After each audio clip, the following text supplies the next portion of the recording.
So we're here down at our wildlife pond area, releasing our third hedgehog, Sally.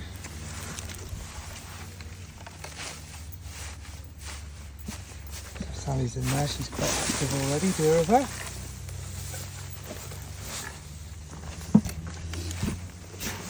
Oh bless. Have a look at her little face. Look at her. Isn't she just stunning? Hope you'll be happy in there, Sally. She can make her little bed. Keep her nice and warm.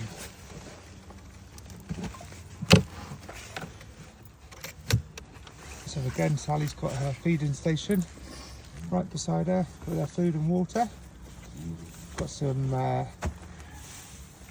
kitten biscuits in there, which they absolutely love. We've got a nice wood stack behind her as well, so that she can hide in there if she wants to.